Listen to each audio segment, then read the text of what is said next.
Hi, welcome everyone. I am Corinne, the Managing Director of Ethical Sales. We are a B2B sales agency and we're on a mission to take the sting out of sales for purpose-driven businesses. And I'm really delighted to be joined today by three very special guests as we discuss how to grow a high-performing sales team. I'm so glad that Jon, Nadia and Jordan have agreed to join me today and share their own experiences of growing their sales teams and operations in what is a very ever-changing business landscape we find ourselves in.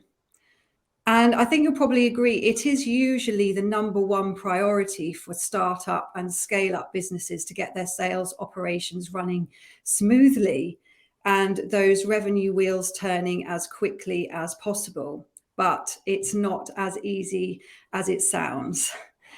So I am really excited for this session because we're going to be discussing some really practical tips and solutions and strategies as you all look to grow your high-performing sales teams. Please do introduce yourselves in the chat and let us know who you are. And also please use this space to ask any questions, which we will look to cover at the end of the session.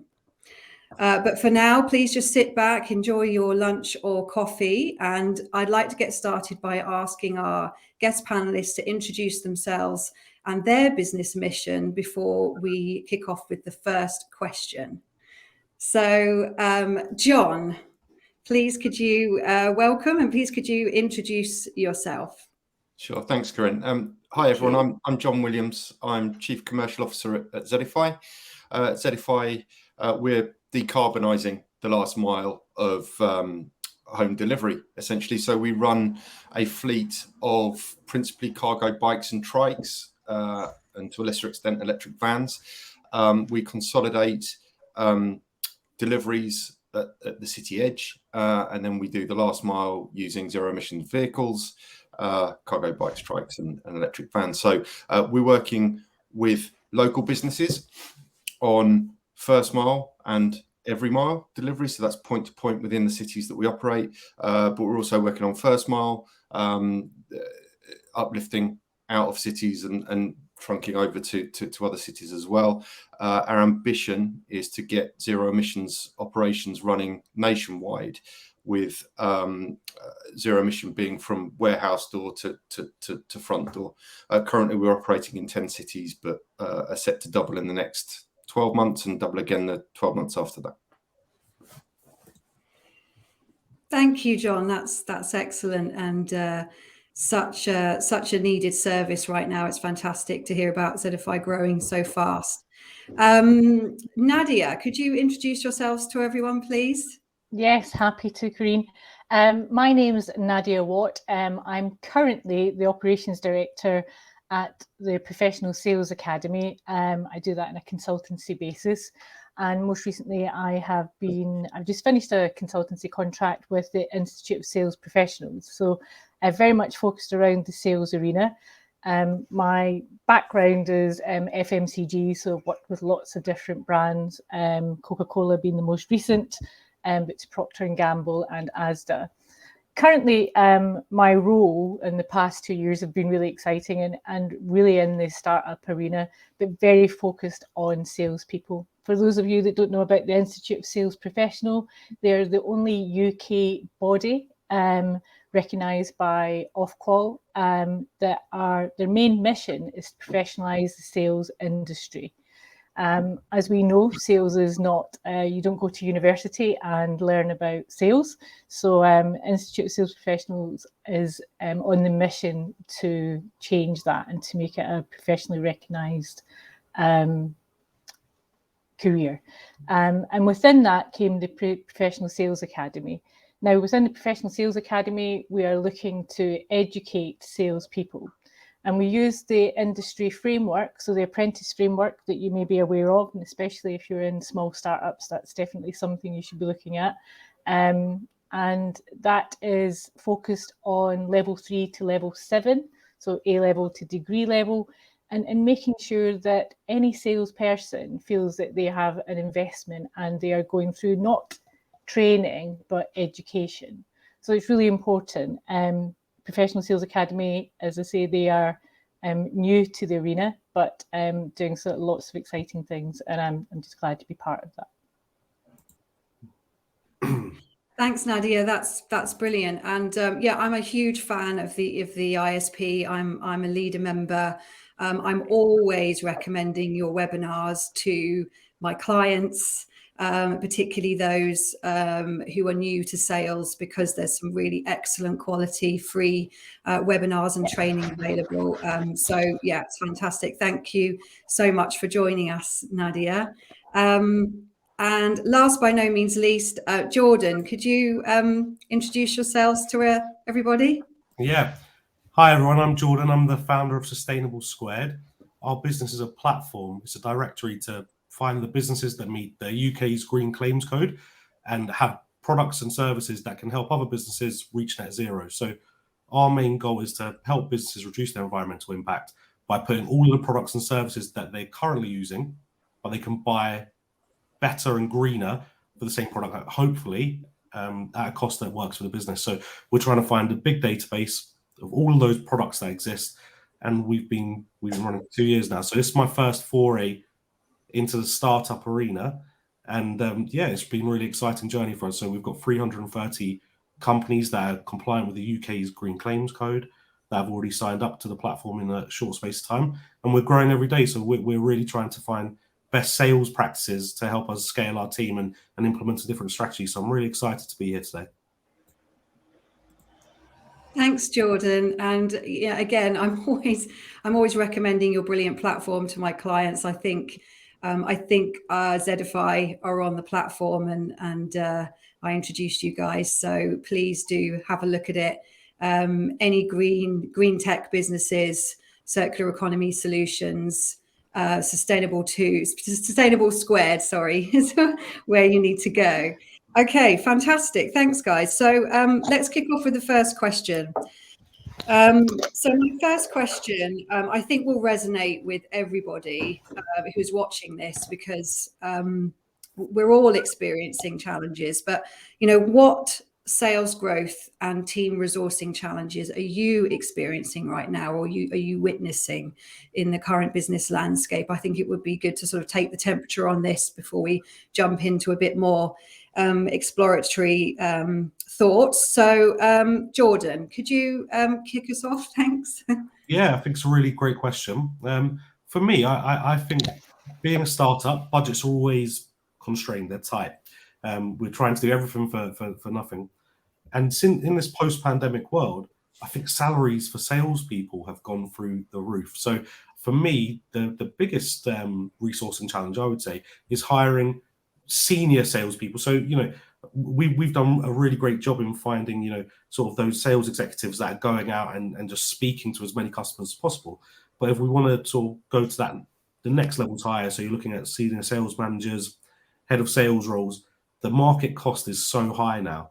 I feel like the salaries have inflated, just at a pace I've not seen during my career over the last 18 months. I don't know if the rest of the panel feel the same, but that's probably the biggest challenge right now. When we speak to people, their expectations are just so high, what they believe, the salaries are right now, and they're getting them from companies. So I don't know how we keep up with this inflation. Yes, absolutely, Jordan. It's something that I hear a lot about. The kind of increased competition around the high level salaries. Jon, have you got anything more to add on this in terms of what's your pain points?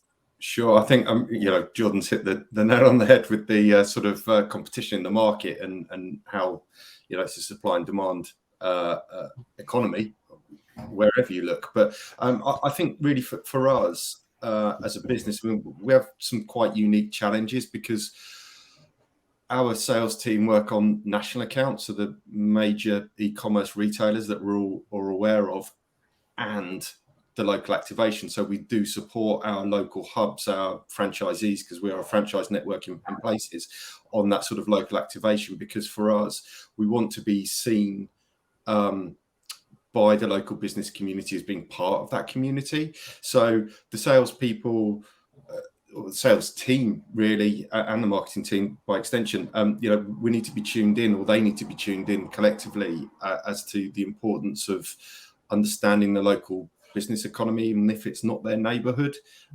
That's finding the kind of individuals who are tuned into that is challenging for us. Location, again, we're a decentralized organization by our very nature, so strategically placing people is an interesting challenge in where they should be. But moreover, and I think the biggest challenge really is knowing when to grow. Obviously, as an organisation, as I sort of outlined in an introduction, we've got aggressive growth ambitions, and we need to keep fueling that sales fire. And it's when to add resource is really the kind of crystal ball gazing that we need to do. I've been with the organisation with Zedify for, I think I'm now in my 4th month, so I'm still relatively new in post, but the team has extended in that time, and there's plans to extend further across the year. So there's a number of fires that we're fighting, but where I think we're solving part of the problem is by looking outside of, I guess, pure play salespeople. For example, most recent member of my team, he started out on the bikes, right? He understands the business from the ground up, and he's got that sort of inherent personality that means that actually he's got the confidence to go and engage with customers, and it was a risk, but it's paying off. So it's just having an open mind as to what makes a good salesperson.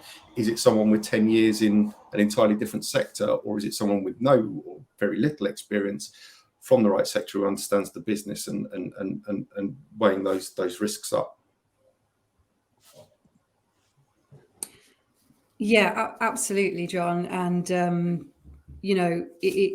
I think also interesting with regards to the shift in sales kind of activities, which I'm sure we'll come on to, but the move towards virtual sales for a business like yours, could be quite challenging, because it's how do you get people who want to be out and about in those sort of more field sales roles.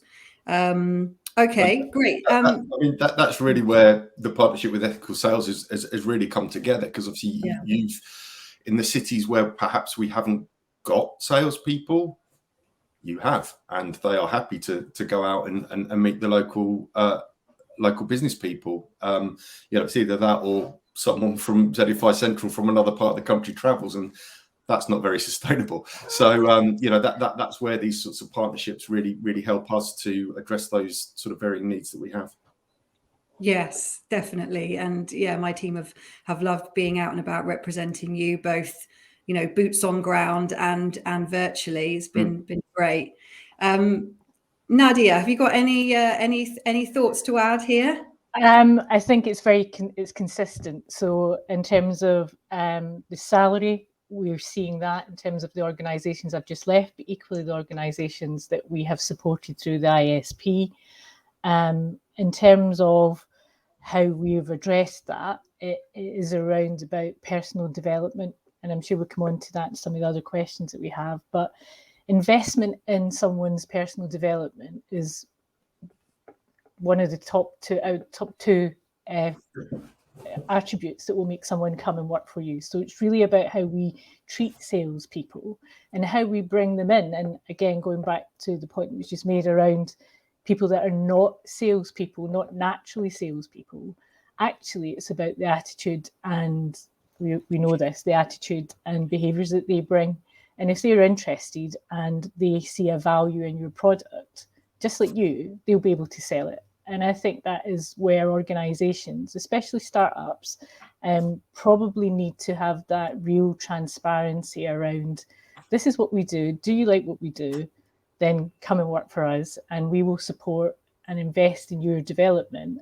And we've seen lots of that. So we've had a couple of examples in the ISP of people that don't have sales experience, but have come into an organisation, being able to have an induction that covers off the basics of sales, so that simple sales process, but actually accelerate because they've been able to bring their own skills to a sales organization. We think we have all the answers.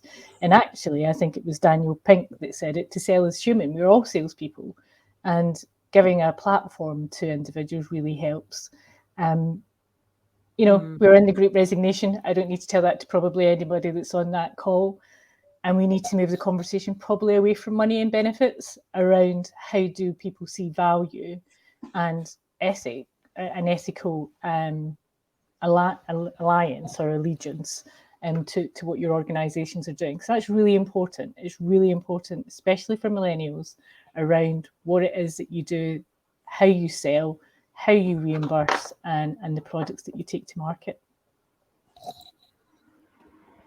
Yeah, absolutely, Nadia. And I'm really looking forward to talking a bit later on about, what do we look for in terms of people in the team, and what are the attributes, and how can we grow and develop them. And I think from my own experience working with startups and scale ups and sort of bringing in new people into their businesses and working alongside them, is that, it's about an attitude. And a lot of the time I see job postings where they're asking for specific industry experience. And I think that that's a mistake.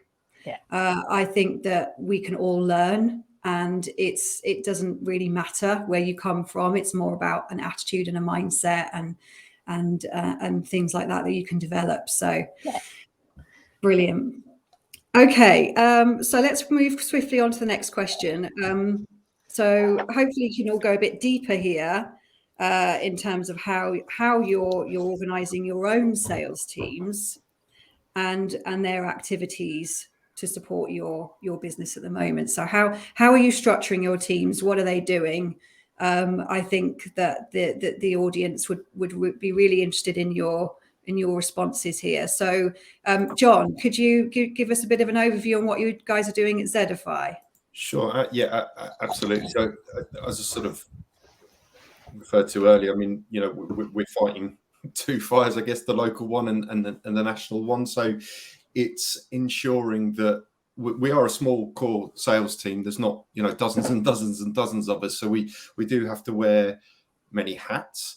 So it's about ensuring that we are, to an extent, dividing and conquering, so we're not overlapping too much. So, for example, the kind of the local sales support, a salesperson will have a number of hubs that they're working with, right? And they'll be dedicated to those hubs alongside the national stuff. And there'll be days of the week or times of the day, actually, more likely, that we're dedicating to local activities, and then the more ambitious national stuff, which is slower burn. So it tends to be that the local stuff is faster turnover, whereas the national stuff's obviously slower burn because it's a much bigger sort of sell that we're making there. But of equal value to us is that sort of retention and growth of existing accounts, because it's winning an account, as we all know, is a challenge in itself. But the hard work really comes in retaining it. And if you're not paying enough attention to account management and customer engagement, then it's very easy for accounts to drift away. So the way that sort of the Zedify commercial team structured isn't around new business as such. That's part of what everyone's expected to do.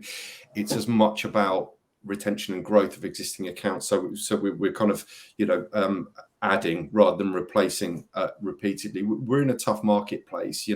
There are countless companies in this country that will pick a package up from one place and deliver it to somewhere else. The way that we're doing it is different because we're decarbonising that process. So fairly often we've got a number of sales to make to a number of people, certainly within the national organisations, because we've got to win the hearts of the sustainability and the marketing people, because what we do is very visibly different to the sort of more traditional carrier market because of the form factor of the vehicles that we're using that are pulling up outside people's houses and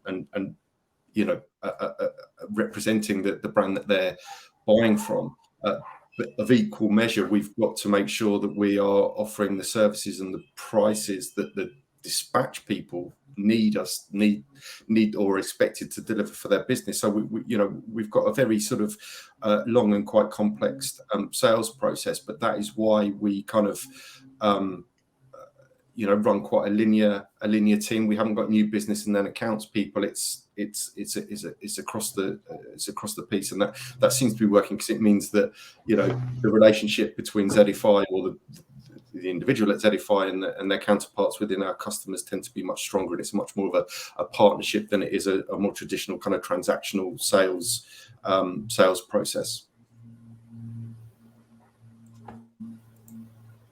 Thanks, Jon. Yeah, I mean, yeah, having worked with you guys for a number of months, it is complex. There's no two ways about it. It's yeah, I think you guys are doing an amazing job of kind of juggling with everything that you need to do. But going back to your point that you're not a massive team, and I think that perhaps it's reassuring for some people on this webinar hearing that you can run a fairly lean, agile team, bringing in external support if you need it, when you need it, and you can have a mixture of new biz and account management sort of going on, rather than having distinct roles, which I think are becoming less common. I don't know, but I'd agree with that. Whether that'll be the case in 12, 18 months' time, I don't know whether we'd have that luxury, to be honest with you. But while we are a small, agile and close-knit team, we've very much got that, because, again, another thing that I sort of didn't mention is this kind of areas of specialism, because our customer base is very broad. The way that the team is sort of divided up is into sector specialisms, and that's working really, really well, because there isn't that conflict or that sort of internal competition for land grab or whatever. It's not working like that. There's a lot of cross referral going on. It very much feels more like an analogy I use is more like a football team. We're all on the same side and all shooting for the same goal and passing the ball backwards and forwards, and it's working really well, and everyone buys into that ethos, and that's really, really helpful. Definitely, and you've definitely been able to develop that team spirit amongst the organisation as well, which is, I think, really important. Nadia, could you talk a bit about maybe your experiences and what you've witnessed? Yeah, so from the ISP, probably similar to Jon's, is there was a very lean structure. We did put in new business, and we were going after new business specifically. And there's a couple of reasons for that, because the Institute of Sales Professional has individual membership that anybody can sign up for. But as an organisation, it needs corporate partners, and SMEs are probably the most likely corporate partner we would look for. But nobody knows about us. So probably a little about these startups as well. Nobody really knew about what we were doing. So we had to get people out there focused on explaining our value proposition, being able to clearly articulate the value of being a corporate member of the ISP and what it could bring, as well as individual membership. But we also needed to look after our current key customers and grow with them. And at the ISP, it's interesting. It's a membership organisation, but Corinne, you mentioned it earlier on. It's actually a one-stop shop in many ways for small to medium startups. You can have access to webinars, but there's also tools and frameworks that you can have access to as part of corporate membership that allow you to look at not only your sales team, but how to develop them moving forward, and how to invest any training budget or development that you might have. Now, for that to happen, you can imagine you're going to organisations that don't have a budget for it. It's something that they'd love to do, they're compelled to do, they think it's the right thing to do, but decision-making units are becoming more complex, and procurement is becoming more complex. So we had to really look at the reality of our sales cycle. And I think when we got to a point, we were looking at between 95 days and 100 days. And that's the reality of getting someone's interest, and that's a warm lead, Corinne. So that's somebody that we've qualified in to that actual process. So we had to spend a lot of time making sure that we were asking the right questions up front, so that we weren't going down rabbit holes, because we don't have the resource to do it. So making sure that those were clear and that we were able to articulate really quickly what benefit that we would add, and focusing on the value proposition, not just the price, because nobody wants to pay anything at the minute with the current climate.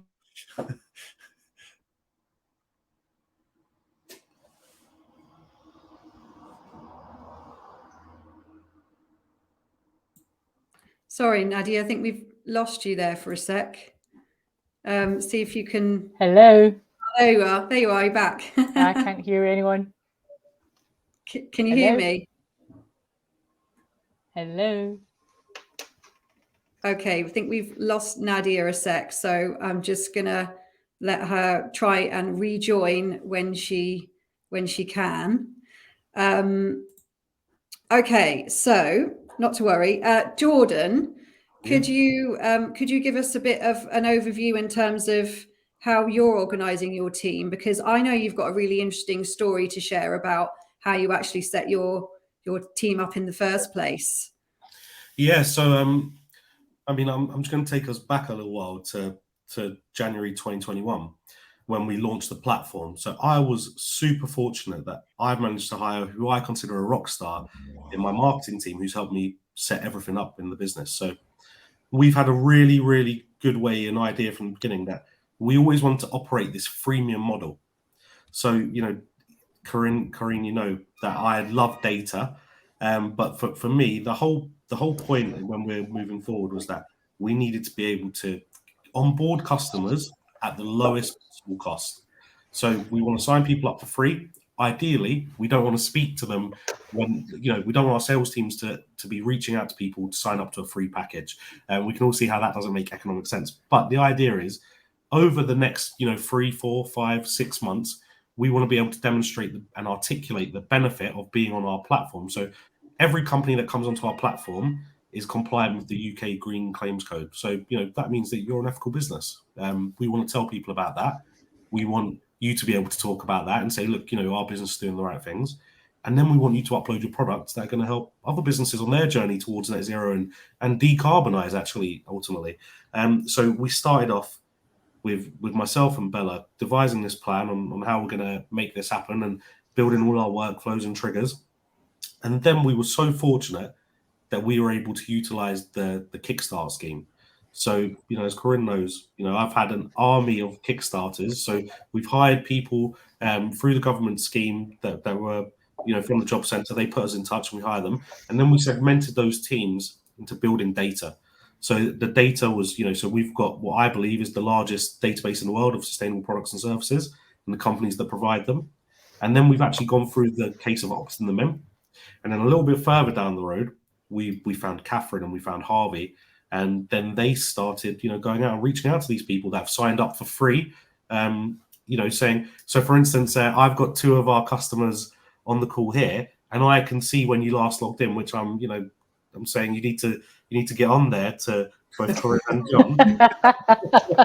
For instance, ethical sales, we've generated, I think we run a very tight ship with our marketing collateral. Ethical sales have had 131 profile views, but there's no way for them to message you because you haven't put in the email. And the same in Zedify, you've had 161. We're building this platform, this marketplace that people can come on and just simplify procurement. If you're looking for somebody to look after your last mile delivery, we want them to call Zedify. If you're looking for an ethical sales team, we want them to call you, Corinne. But for us, and that focus just is echoed throughout our business. So we segment everything. So if we plan all of our marketing activity around industry events and days. So that could be a physical event like a trade show. We're going over to the EV show in Stuttgart at the end of this month. And so all of our marketing collateral in the weeks leading up to that is targeting that community. So we'll be aiming to meet them there, but also that's when we'll make a big push to find more EV charger suppliers, more electric vehicle manufacturers to join the platform. We just this week recently had a Renault sign up, for instance. And then on the flip side to that, we'll also be able to, I think we had World Ocean Day this week. We're trying to engage people from that community, and on World Recycling Day, we're trying to get in touch with recycling professionals. But that's how we segment our focus. And then we run events and the directory. So if it's the core product, Catherine might be focusing purely on directory sales, and then equally Harvey will be talking about the event. So we break it down to just go back to what Jon said earlier, making sure that the team aren't fighting each other for their leads and what they're going after is really key. So we break that down by sectors internally. So if a packaging company signs up, that's Catherine's, through our email marketing campaign. If it's a construction company, it's Harvey's. It's really simple. And that's how we do it. And, as we grow the team, that's because we'll be growing into new sectors. So, really we can just continue with that approach. But as I say, the Kickstart scheme for me and the way we've been able to use that. So for me, I think it's important just to note the structure of our organization is on that marketing and sales need to have a joined up approach. It's the same. It's the same coin.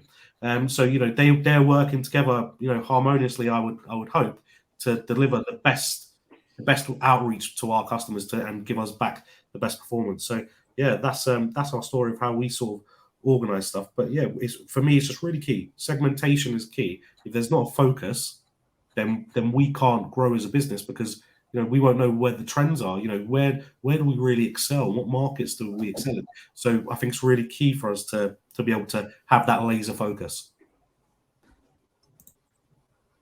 Thanks, Jordan. Yeah, I think that will resonate with a lot of people watching this as well. And I think it's really, really inspirational of you to have gone down that Kickstarter route. I mean, I think it's stopped now, which is a shame. But, I think perhaps it just goes back to our point about, the more junior people in your team, you can look to bring them in and nurture them if you do it in the right way, and some of them will turn out to be your best people, as I saw you mentioned on your post on LinkedIn yesterday, and hopefully you can talk about her in our next question, Jordan.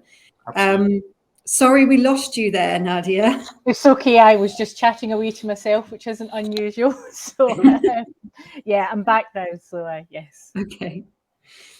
Okay, fantastic. So so we'll do a quick final question before we sort of open it out to the floor and just have a more general discussion. So my last question is, what do you think makes a high-performing sales team? And how are you aiming to achieve this in your own organization?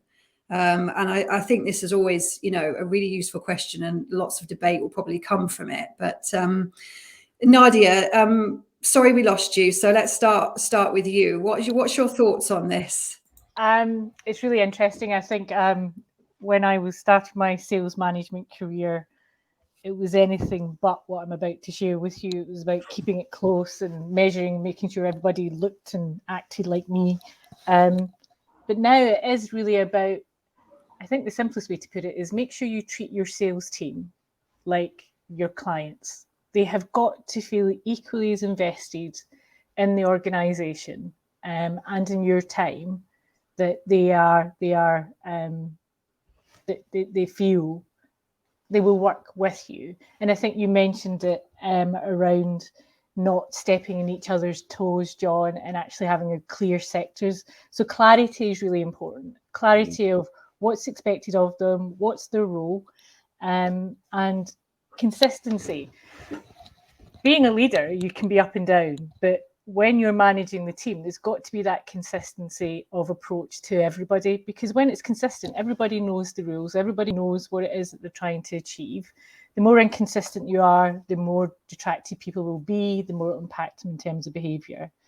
And the communication, what's going well, when it's going badly as well, being really upfront. The organisation I just left, we had some really challenging conversations around cash flow and trying to protect them from it.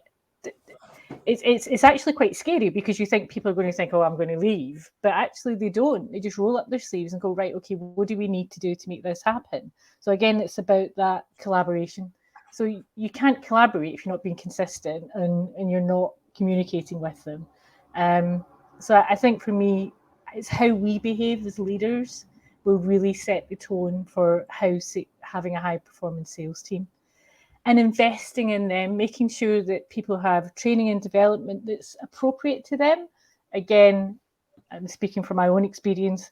I don't know how many times I've gone to a sales program or a sales course and forgot all about it, didn't feel it was appropriate to me. So it's really getting to know those individuals around what is it that's going to develop them.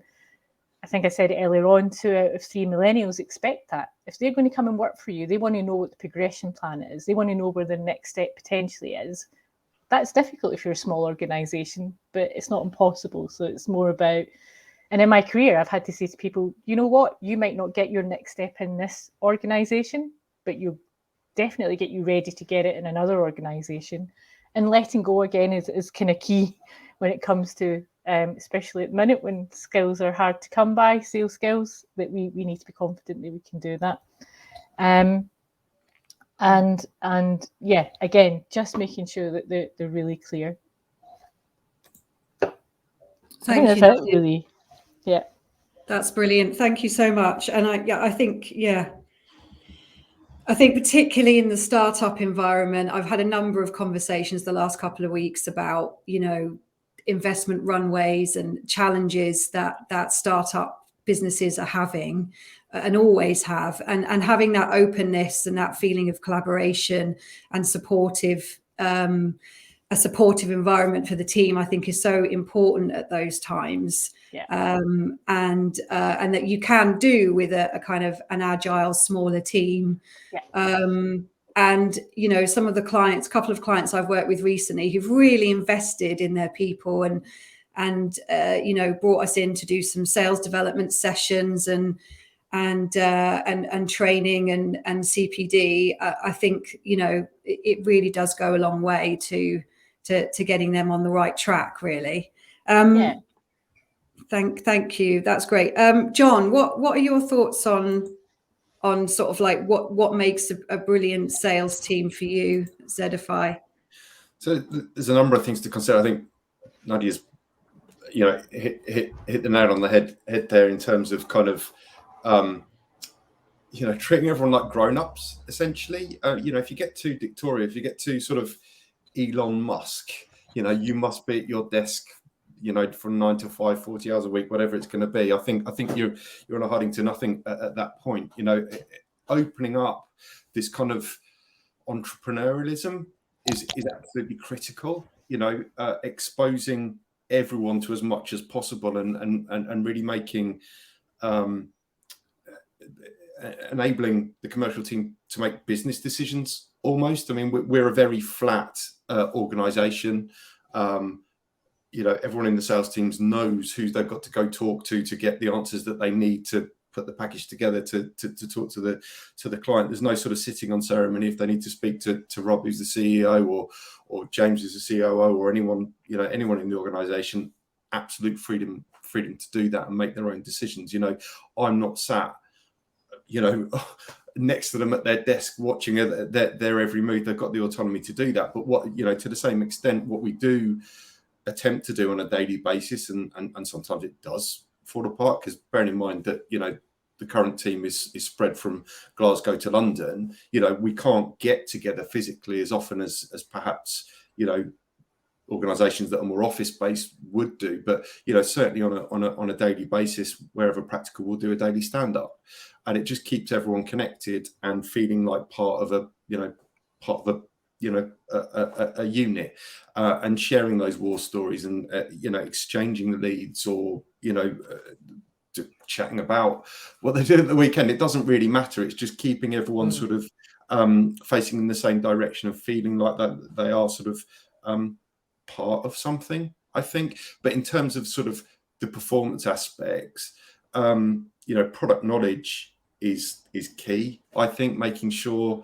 that salespeople are familiar with the pointy end of the business. So, we're a very operational, and we sit on two pillars really in terms of the business. It's technology and operations, and without an almost intimate understanding of the challenges that those two departments face, it makes it very difficult for us to go out and have meaningful conversations outside. So it's making sure that the kind of the awareness is there, and the pressures of the business, and being able to sort of manage things through. I mean, an example, we're in London. We're in the process literally this week of moving from our central location to a space 5 times the size. Excuse me. So we hit capacity in London. So we were having customers who wanted to work with us that we had to manage when we could sort of switch that sort of traffic on, that freight on, and be able to service the customers that we're engaging. And that is difficult for commercial people, because if they can see money sat there that they can't take, that's demotivating at worst. But actually, in sort of building this sort of entrepreneurial sort of mindset and this awareness of the business at large, that was all managed through, and we kept the customers sweet. We kept the operations side of the business away from that sort of additional pressure and that additional burden, and then we'll feed it in when the time's right. So it's just about being sort of aware of the business at large, but equally really having a passion for what the business stands for. Zedify only exists to make cities more livable and nicer places to be. And if you've kind of, everyone within an organization without exception firmly believes in that, and that's really what, from putting it, projecting that back into the sales team, that's what really makes them good salespeople, and credible advocates for the business with the outside world. Yeah, absolutely, Jon. I think you're spot on there, and I like your point about treating people like grown-ups. There's a huge amount of competition for roles at the moment, and so I think offering a sales role that's got some entrepreneurial autonomy behind it, and showing those people that they can work flexibly. I mean, I know Zedify, for example, you're a remote first business. You don't have a head office necessarily. And that's, a lot, I think, of what people are looking for. It's certainly what people in my team are looking for when they join us, because that's how they get to work. So, and yeah, that passion for what the business stands for. Also, in terms of product knowledge, I think, again, going back to that point, that it can be learned. And one of the ways it can be learned in the sales environment is just get them to shadow as many meetings as they possibly can. Join you or the most experienced member of the team in what they're saying, and a product demo or a discussion about parameters. It all needs to, you just need to be able to bear witness to that, so that you've got a story to tell when you're on the phone to your next potential customer. And I'm sort of surprised still how little of that seems to go on. Jordan, what are your thoughts about this? I think the first thing with a high performing sales team, they need to speak to as many people as possible, and they've got to want to do that, right? There's no point in hiring salespeople that don't want to be in front of people or talking to people. Just going back to what Jon was saying and Nadia before that, was that treating everyone like grown-ups. For me, the key part is trust. I trust my people to go and speak to customers, and I don't look at reports on a daily basis of how many calls people are making, KPIs. So I was a salesperson, recently, the last couple of years, that was my role. How many times have we here, harped on somebody about doing 40 or 50 calls a day or doing 50 emails? I think cold calling for one is dead. I just don't believe it's a route to market. I hope that I'm not going to get slaughtered now by everyone.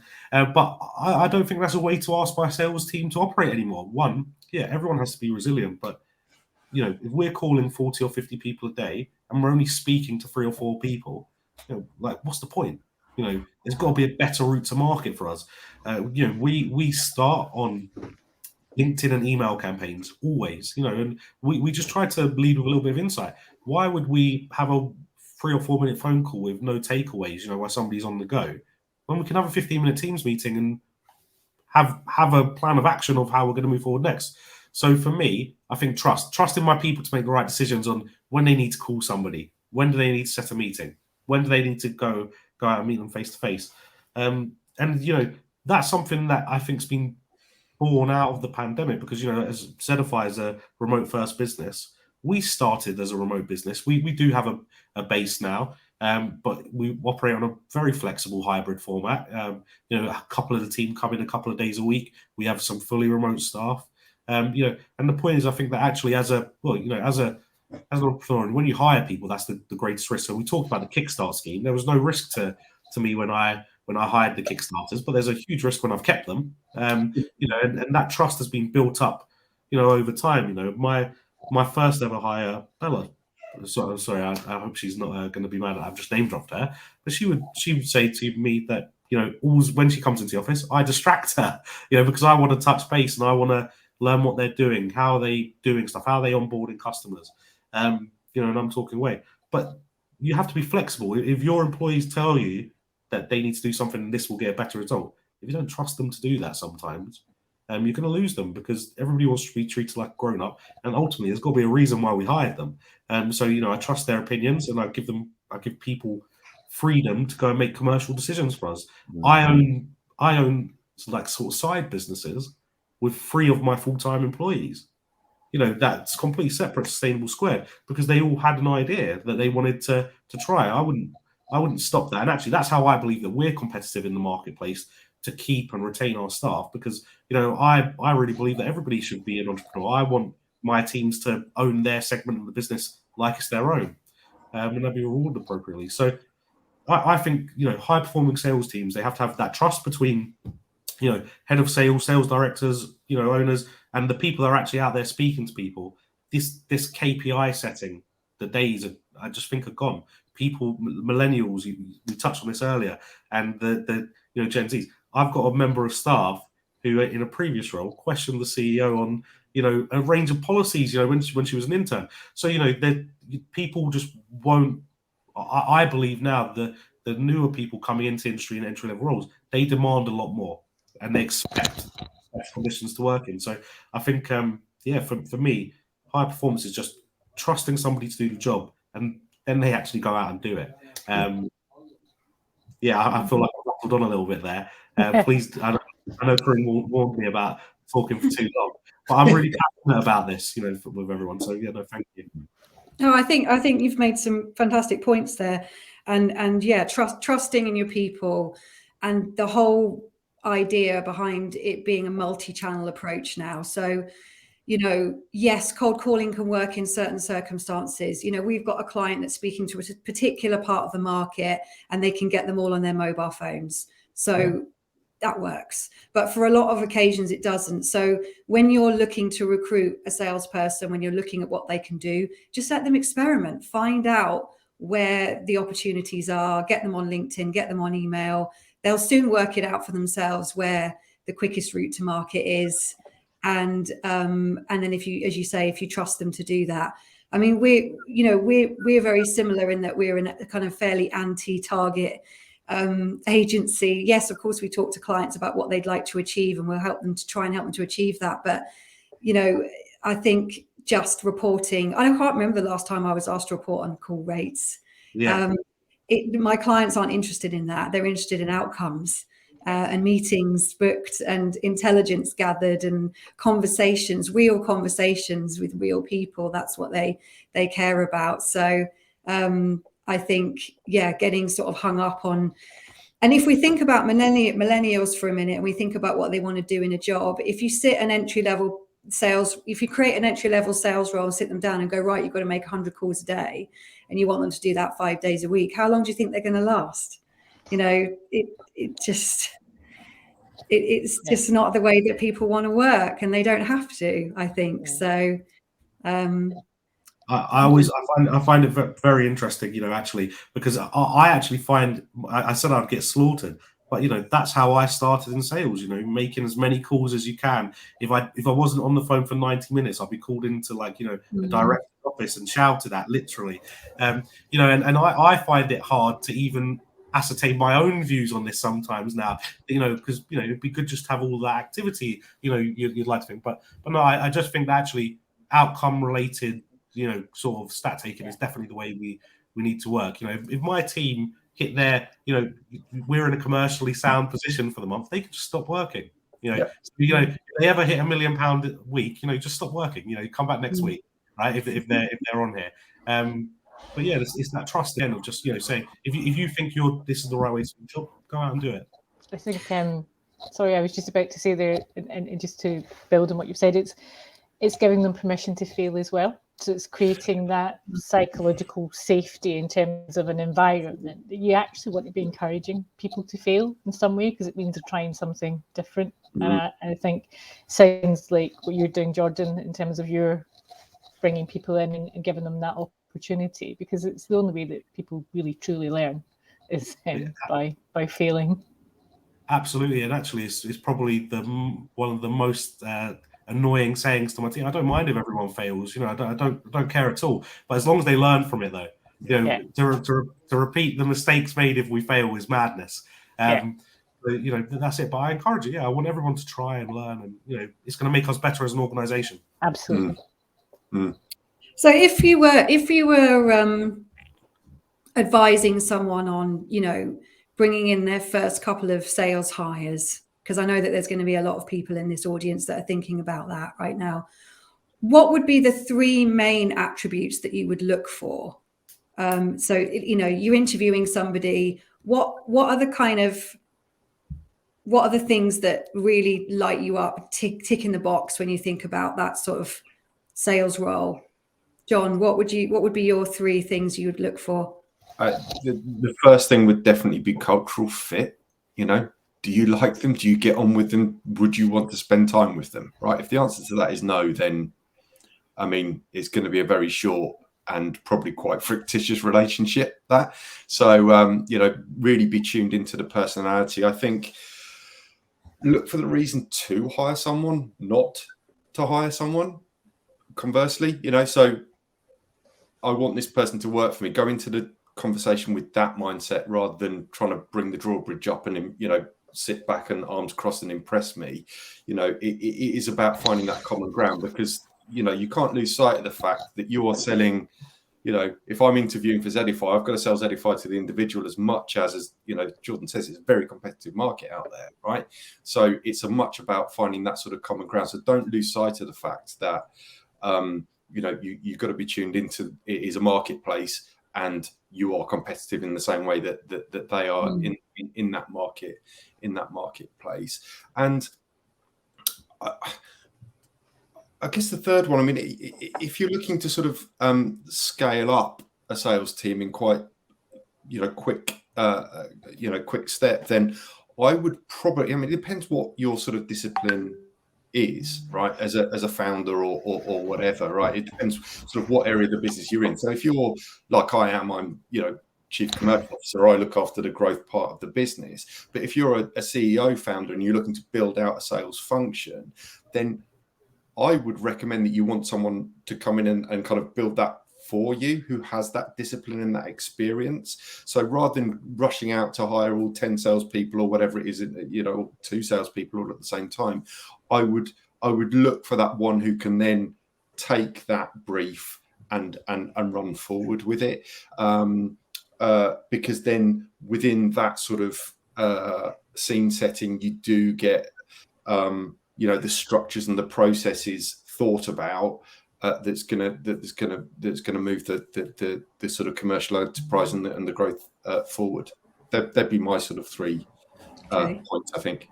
Yeah, I think that's a really good point as well about how do you structure the team and where do you start. is a really tricky one, because I often get told, well, we need to make some money, we need to get someone out there so that we can actually bring some money in. And it's like, yeah, but if you don't have a strategy, if you don't have your go-to market plan, if you don't know who you're selling to, you can't bring people in to do that yet. You've got to have a bit of a structure around you before you can do it. So Nadia, what do you think, what sort of 3 key things you might be looking for in a salesperson today? I think so I've written down curiosity. I think any salesperson that comes when you're interviewing, they're genuinely curious about what you do, the research that they've done. That for me is really important, because if they're curious at the start, then you know that you're just going to come into your business and help and ask lots of great questions. It does go to the cultural fit. It is around about how will they fit in with the team. So actually, I have made some hires in the past based on the skill set, and actually had a bit of an icky feeling myself about the individual, but thought, oh, but I need this skill set, and actually it's been a really bad hire. So you just go and you spend 6, 9, 12 months managing that issue. And then the values. So what is it that the values of that individual? Why is it that they want to work in the first place? And what kind of work do they want to do? To your point, is it 3 days a week? Is it 5 days a week? If I know it's going to be 5 days a week and long nights, and they want to do 3 days, then we need to make sure that they're aligned. And having recruited numerous amounts of people, I've worked for a field marketing agency, so we were doing recruitment days with 30 to 40 people a day. I have to say, would I buy from them? I sit there and think, would I buy from you? Are you somebody that can hold a positive conversation and you're engaging? And it might seem quite simple, but if you wouldn't buy from them, then why would anybody of your organization or your customers buy from them? So, but the key one for me is curiosity. There's loads of things that you could call out, but if they're genuinely curious people, then for me that really stands out. Jordan, anything to add? Yeah. Well, you saw yesterday. Obviously, I gush over my team and their performance, because I'm a salesperson. I love when my team tell me they've got a deal. That enthusiasm that. Anyone who's sold here, you get the deal, you're buzzing. When you start off, that lower end, and you make money for the business for the first time, you feel validated, right? And I love that. So passion is key for me, but determination. I think that I want people who won't quit. Because it's all well and good. Like I don't know what your previous backgrounds are, but when you have to get up at 5 a.m. to have a meeting with somebody in China, it's not nice. Right, but if that's going to make your commission, you need to want it. And I'm not talking about the money, the determination just to embed it. Because all salespeople ultimately they think it's a good paycheck. They hit their targets, they make more money. But I want people that have got that sort of determination to win. So you'll take equally. You'll stay until 8 at night if you've got someone on the West Coast, and that's something that has to happen. I remember doing a deal on Boxing Day because I was behind on my target with a guy based out of New York. Because I needed that. I needed that deal for the team. Otherwise, my boss wasn't getting their bonus. I wasn't getting mine. And so I want that determination. And I really look for that in people. I want ambitious people because, I think Nadia said earlier in the call that you might not be able to get that promotion or progression that you want in this role, but you'll be ready for the next one. And I think that's really key. I want ambitious people who hopefully they're going to outgrow me, or they're going to be able to have that growth in the business. Either way, I want them to have that. Attitude is 100%. When I was hiring through the Kickstart scheme, I had zero risk financially to the business. So my threshold was different to if it's a 6-month placement. But I almost had gut feel on everyone. Everyone we hired, I offered them on a 10-minute Teams call. I either offered them a job or I didn't. And I told them right then and there. And I had gut feel. I had gut feel about Catherine that she'd be great for the sales team. And she's with me a year later. She's, one of my leading salespeople. So I think like attitude is key. You want people who are determined to work hard, but they're going to be happy to do it. I don't know if any of you guys listen to the High Performance podcast. I'm not going to. They've got a saying. I'm not going to use the the words they use in it, but it's called FIFO. So Google at your Google and understand what that acronym means after. But if they don't fit in, I don't want them in the business, because actually it's not going to help us reach our goals. Corinne, I'm very ambitious about this. I want to accelerate at serious pace. So I need people that are willing to do that graft. Because it's going to be hard work, but actually at the end of the day, you're going to be rewarded, very suitably if you do that work. So it's about the process. So yeah, I think two things that I think is just determination and attitude. And then I obviously love winners. Love people who just think they're lucky or going to win, because it's a mindset, isn't it? About just being willing to jump into something because you think you can succeed. Yeah, I think positive mindset goes a long way in sales. Conscious that we're nearly running out of time, I did have a quick question to come in right last minute, and it was just about underperformance, basically. What do you do if you've got a junior sales team who aren't hitting their targets, but you believe that the product's not at fault? Do you then put some outreach targets in place? What do we think about this? How would we manage underperformance? Jon, got any thoughts? Happy to jump in on that. I think you've got to look at it on a case-by-case basis, right? I think, is it that binary? I don't know. You tend to sense these things are coming, and again, it's this: treat people like grown-ups, have an open book conversation, find out what's going on behind the scenes. Maybe it's issues outside of work. That's there's so many different connotations that could lead to the same point, but the doomsday scenario is that it's a lack of ability. Let's put it down to that, and then you've got to manage that process through. Maybe it's not the right role in the business, so you just start looking at sort of alternatives to them, or worst case scenario, you've got a performance manager out of the business. But I think it's just about investing that time in understanding the kernel of the problem, and then reacting to that. Thanks, Jon. I think you're right. And I think my question would be, if it's the entire team, then I'd probably go back and look at your product and your methodology, because how can you have a whole team underperforming? That doesn't sit right with me. And you probably need someone to come in and have a look at it with you. Really sorry. We could carry on chatting for ages, but I know you guys are all super busy and we've gone over time already. So I'm going to bring this session to a close now. Thank you so much, Jordan, Jon, and Nadia. This has been an absolutely fascinating chat. I feel like we could have chatted for 2 hours. You've been great. Thank you for sharing so honestly and openly about what you're doing in your businesses and what you see going on. I'm sure there's so much that everyone has taken away from today. I know I've been scribbling down loads of notes. We'll put out a blog post, and we'll also send this webinar out on a recording if anybody's only caught up just at the end. So thank you very much, and really appreciate your time, and see you all again soon. Thank you. Thank you. Thanks for having us. Bye. Bye.